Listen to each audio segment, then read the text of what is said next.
दोस्तों, इस कहानी में सांटियागो नाम का एक लड़का था जो साउथर्न स्पेन के एंडलुसिया प्रदेश का रहने वाला था। 16 साल की उम्र तक वो गुरुकुल में पढ़ने तो जाता था, लेकिन उसको पढ़ाई में बिल्कुल भी इंटरेस्ट नहीं था। उसके पिता चाहते थे कि पढ़ लिख के वो एक पादरी बने ताकि उनके परिवार का नाम रोशन हो, लेकिन सांटियागो का सपना तो कुछ और ही था। एक दिन उसने अपने पिता को बता ही दिया कि उसका मन पादरी बनने का तो बिल्कुल भी नहीं है, वो तो बस पूरी दुनिया को घूम के देखना चाहता है। ये सुन के उसके पिता कहते हैं कि घूमने फिरने के लिए तो बहुत सारे पैसे लगते हैं और वो तो हमारे पास है नहीं, इसलिए तुम गडरिये बन जाओ ताकि तुम भेड़ों को चरा के कुछ पैसे भी कमा लोगे और घूम भी सकोगे। अगले दिन उन्होंने सांटियागो को सोने के 3 पुराने स्पेनिश सिक्के दिए और कहा कि तुम इसकी कुछ भेड़ें खरीद लो और निकल पड़ो। और इस तरह वो उसकी भेड़ों को चराने के लिए एक प्रदेश से दूसरे प्रदेश में घूमता रहता है। पिछले कई दिनों से वो एक लड़की के ख्यालों में खोया हुआ था जिसको वो पिछले साल तरीफा में मिला था और उससे बहुत सारी बातें भी की थी। ये लड़की उस व्यापारी की बेटी थी जिस व्यापारी को वो अपनी भेड़ों का ऊन बेचने हर साल जाया करता था और अगले 4 दिनों में वो फिर से तरीफा पहुंचने वाला था। तरीफा जाते हुए रास्ते में शाम हो जाती है और वो एक पुराने खंडर जैसे चर्च के पास पहुंचता है जिसकी छत टूटी हुई थी और उसके बगल में एक गुलेर का पेड़ था। ये देख के वो सोचता है कि चलो आज की रात इधर ही बिताते हैं। वो अपनी सारी भेड़ों को चर्च के अंदर करके उस गुलेर के पेड़ के नीचे सो जाता है, लेकिन सुबह होने से पहले ही उसकी नींद खुल जाती है। नींद में उसने फिर से वो सपना देखा था जो उसको पिछले हफ्ते भी दिखाई दिया था। सपने में वो देखता है कि वो उसकी भेड़ों को एक मैदान में चरा रहा होता है। तब वहाँ एक छोटी बच्ची आती है और उसकी भेड़ों से खेलने लगती है। फिर वो बच्ची सांटियागो को पिरामिडों के देश मिस्र ले जाती है और कहती है कि यहाँ तुम्हें छिपा हुआ खजाना मिलेगा। वो बच्ची उसे खजाने का एग्जैक्ट लोकेशन बताने जा ही रही थी कि अचानक उसकी नींद खुल जाती है। तरीफा जाके सांटियागो को याद आया कि वहाँ एक बूढ़ी औरत रहती है जो सपनों का मतलब बताती है। वो सपने का मतलब जानने के लिए सीधा उस औरत के पास चला जाता है। वो औरत लड़के के दोनों हाथों को बड़े गौर से देखती है और कहती है कि मैं तुम्हें सपने का मतलब तो बता दूंगी, लेकिन उसके पहले तुम्हें मुझसे एक वादा करना पड़ेगा कि जब भी तुम्हें खजाना मिल जाए तब उसका 10वां हिस्सा मुझे देना होगा और मैं अभी तुमसे कोई फीस वीस नहीं लूंगी। लड़के ने वादा किया कि ठीक है। फिर वो औरत उसे कहती है कि तुम्हें पिरामिडों के देश मिस्र में जरूर जाना चाहिए, वहाँ तुम्हें छिपा हुआ खजाना मिलेगा।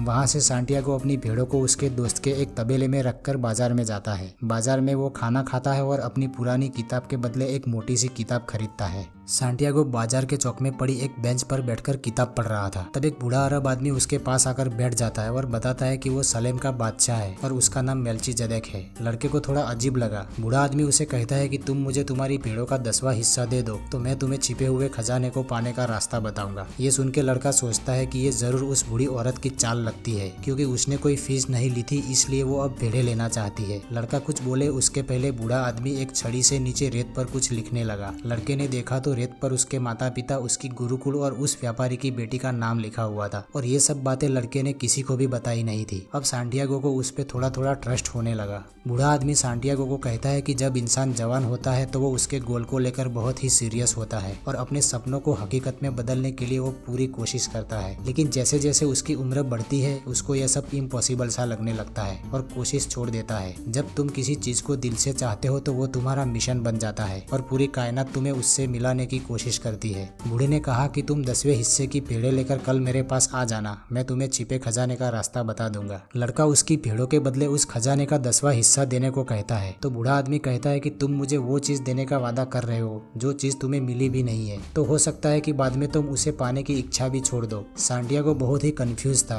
एक तरफ भेड़ें थी तो दूसरी तरफ खजाना। उसे इन दोनों में से किसी एक को चुनना था। दूसरे दिन वो अपनी 6 भेड़ें लेकर उस बूढ़े आदमी के पास चला गया और बाकी की भेड़ें उसके दोस्त को बेच दी। बूढ़ा आदमी उसको कहता है कि खजाना पिरामिड्स के पास ही है और तुम्हें वहां तक पहुंचने के लिए नेचर के सिग्नल्स को फॉलो करना पड़ेगा। नेचर के सिग्नल्स को समझने के लिए 2 पत्थर उरीम और थुमिम दिए। बूढ़ा वो 6 भेड़ें लेकर वहां से चला गया और लड़का वहां के बंदरगाह से एक जहाज में बैठकर टांजियार पहुंच गया।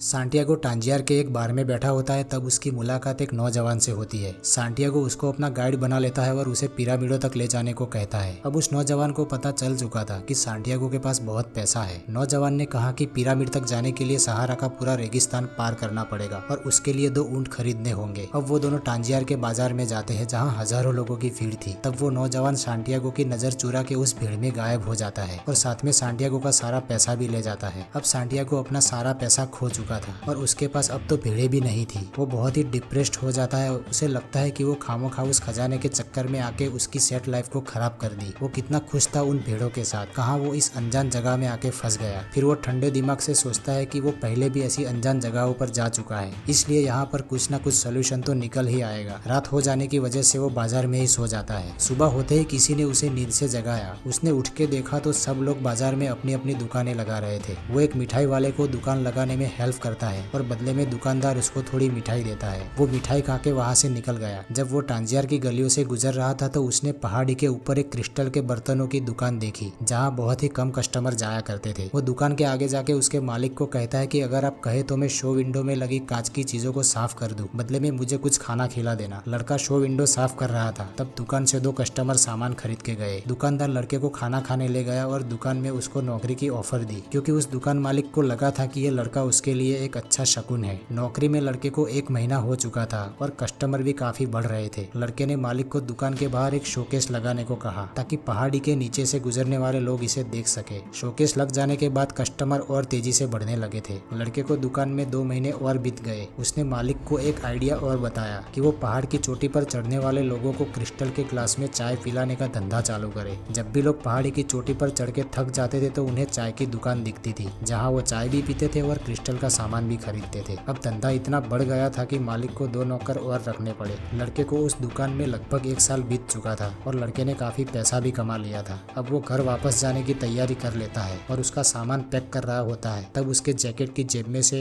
उरीम और थुमीम नीचे गिरते हैं। उससे वो बूढ़े बादशाह की बातें याद आने लगी कि सपने देखना कभी बंद मत करो, और उसे वो पिरामिड वाला खजाना भी याद आने लगा। अब उसने घर वापस जाने की बजाय सहारा रेगिस्तान पार करके मिस्र के पिरामिड के पास जाने का डिसाइड किया और वहाँ से निकल गया। रास्ते में सांटियागो को याद आया कि क्रिस्टल के व्यापारी को सामान देने वाला सौदागर रेगिस्तान पार करके आता था, तो क्यों ना उसके गोदाम में जाकर पता किया जाए। वो जब गोदाम में जाता है तो उसकी मुलाकात एक अंग्रेज से होती है, जो अल्केमिस्ट को ढूंढने के लिए अल फयूम नखलिस्तान जा रहा था। अंग्रेज उसको बताता है कि अल्केमिस्ट किसी भी मेटल को सोने में बदल सकता है और वो 200 साल तक जिंदा भी रह सकता है। वहाँ गोदाम मालिक बताता है कि आज ही एक कारवा अल फयूम नखलिस्तान जा रहा है, जो कि मिस्र में है। लड़का और अंग्रेज उनके खरीदे हुए ऊंट पे सवार होकर कारवा के साथ निकल पड़े। सफर में उसे पता चलता है कि रेगिस्तान के कबीलों में लड़ाइयाँ शुरू हो गई है। एक सुबह कारवा नखलिस्तान पहुंच जाता है, जहाँ 300 पानी के कुएं और 50,000 खजूर के पेड़ों के बीच अनगिनत रंग बेरंगी तंबू लगे हुए थे। कारवा का सरदार सब लोगों को एक जगह इकट्ठा करता है और अनाउंस करता है कि कबीलों की लड़ाइयाँ शुरू हो गई है। उन्हें तब तक यहाँ रुकना पड़ेगा जब तक लड़ाई खत्म नहीं हो जाती, और ये लड़ाई कई हफ्ते, कई महीने या कई सालों तक भी चल सकती है। इसी बीच सांटियागो उस खजाने के बारे में सोचने लगा। जैसे जैसे वो उसके नजदीक पहुंचता था, चीजें और मुश्किल होती जा रही थी। अंग्रेज अल्केमिस्ट को ढूंढने के लिए सांटियागो को साथ ले जाता है। वो जब एक कुएं के पास पहुंचते हैं तो वहाँ सांटियागो की मुलाकात फातिमा नाम की एक लड़की से होती है। वो अल्केमिस्ट का पता बताती है और सांटियागो को उससे प्यार हो जाता है। अंग्रेज फातिमा ने बताए पते पर जाके अल्केमिस्ट को मिलता है और उसको शीशे में से सोना बनाने के बारे में पूछता है। अल्केमिस्ट उसको कहता है कि क्या तुमने कभी खुद ऐसा करने की कोशिश की,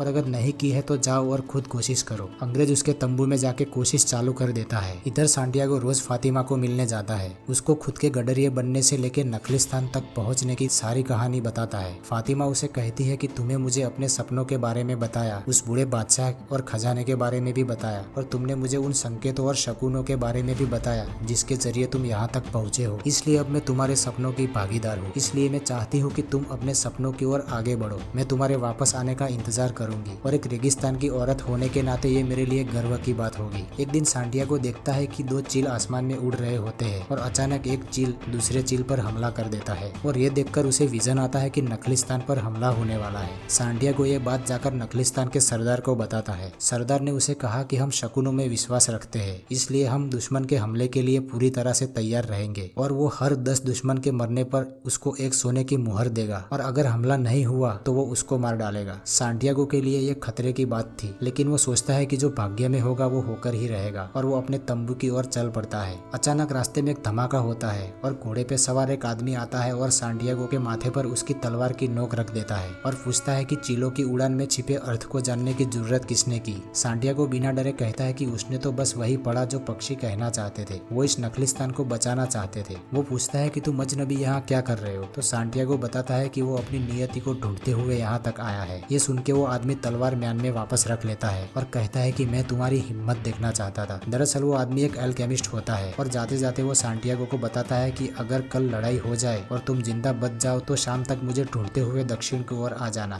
अगले दिन करीब 500 हथियारबंद लोगों ने अल फयूम नखलिस्तान पर हमला कर दिया, लेकिन वहाँ के लोग पहले से तैयार होने के कारण सारे दुश्मनों को मार देते हैं। सिर्फ दुश्मनों का सरदार बचता है। नखलिस्तान के सरदार ने दुश्मनों के सरदार को फांसी देके मार दिया और सांटियागो को बुला के 500 स्वर्ण मुद्राएं दी और नखलिस्तान के सलाहकार का पद भी ऑफर किया। रात होते ही सांटियागो दक्षिण की ओर जाके एल्केमिस्ट को मिलता है। एल्केमिस्ट कहता है कि वो उसे रेगिस्तान पार करने के लिए गाइड करेगा ताकि तुम खजाना पा सको। सांटियागो कहता है कि वो नखलिस्तान में ही रहना चाहता है। उसे अब तो फातिमा भी मिल गई है जो किसी खजाने से कम नहीं है। एल्केमिस्ट कहता है कि कोई भी प्यार तुम्हें अपनी नियति को ढूंढने के लिए रोक नहीं सकता, और अगर रोकता है तो इसका मतलब यह है कि तुम्हारा प्यार सच्चा नहीं है। और कहा कि तुम ऊंट बेच के घोड़ा खरीद लो, कल सुबह होने से पहले ही हम निकल जाएंगे। सांटियागो अब सुबह होने के 2 घंटे पहले जाके फातिमा को मिलता है और वापस आने का वादा करके उससे विदा लेता है। अब एल्केमिस्ट और सांटियागो अपने घोड़े पर सवार होकर निकलते हैं। साथ चलते हुए उनको 1 हफ्ता बीत गया था, लेकिन सांटियागो अभी भी फातिमा के साथ नखलिस्तान में रहने की बात पर अड़ा हुआ था। लेकिन एल्केमिस्ट उसे समझाता है और आगे बढ़ाता रहता है। पिरामिड तक जाने के लिए अब सिर्फ 2 दिन बाकी थे कि रास्ते में कुछ गुंडे उन्हें जासूस समझकर पकड़ लेते हैं और उनके मुखिया के पास ले जाते हैं। मुखिया पूछता है कि तुम अजनबी यहाँ क्या कर रहे हो। एल्केमिस्ट कहता है कि वो कोई जासूस नहीं है, वो तो शिकार करने निकले हैं। सांटियागो की तरफ देख के कहता है कि ये लड़का तुम्हारे लिए बहुत सारा सोना लाया है, और वो सांटियागो की थैली में से सारा सोना उस मुखिया को दे देता है और बताता है कि ये लड़का खुद को हवा में बदल के तुम्हारी पूरी छावनी को तहस नहस कर सकता है। मुखिया कहता है कि तुम मुझे पागल बना रहे हो, तुम्हारे पास 3 दिन का समय है। अगर ये लड़का खुद को हवा में नहीं बदल पाया तो तुम दोनों को मैं मार दूंगा। सांटियागो अब डर जाता है और एल्केमिस्ट को कहता है कि तुमने खामखा मुझे फंसा दिया, मैं खुद को भला हवा में कैसे बदल सकता हूँ, अब तो हमारी मौत निश्चित है। एल्केमिस्ट कहता है कि तुम रेगिस्तान की लैंग्वेज को समझने की कोशिश करो, तुम खुद को हवा में बदलना सीख लोगे। तीसरे दिन सांटियागो उस मुखिया और सारे लोगों को एक चट्टान पे ले जाता है और सबको बैठ जाने को कहता है। सांटियागो अब हवा से, रेगिस्तान से और सूरज से नेचर की लैंग्वेज में बात करके एक ऐसा तूफान लाता है कि बहुत तेज हवा चलने लगती है और रेत इतनी उड़ने लगती है कि लोग एक दूसरे को देख नहीं पा रहे थे,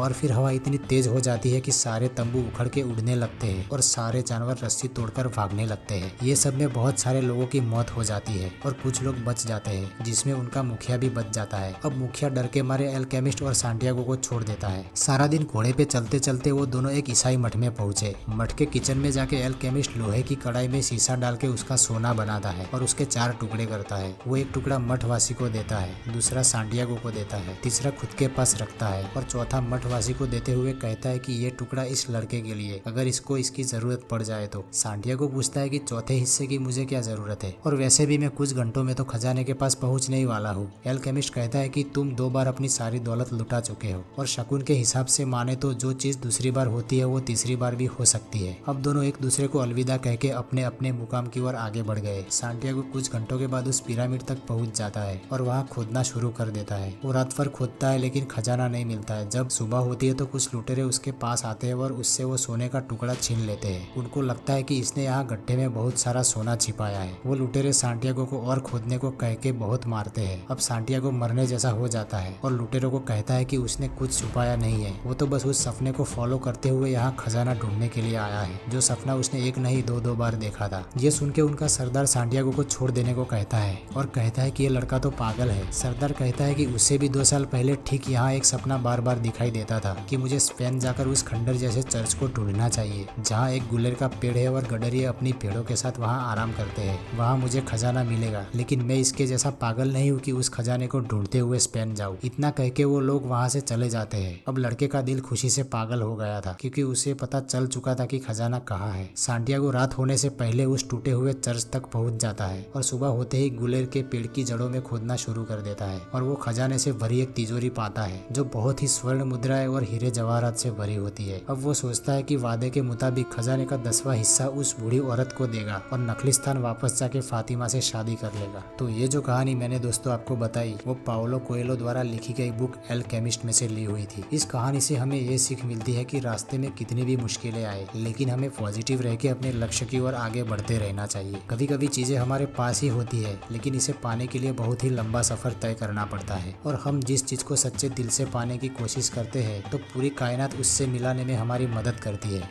दोस्तों अगर ये वीडियो आपको पसंद आया हो तो वीडियो को लाइक, कमेंट और शेयर करें और इस चैनल को सब्सक्राइब करें ताकि आप ऐसे ही मोटिवेशनल वीडियो के नोटिफिकेशन पा सके। अगर आपको ये बुक खरीदनी है तो इसकी लिंक डिस्क्रिप्शन में मिल जाएगी। And finally thanks for watching this video.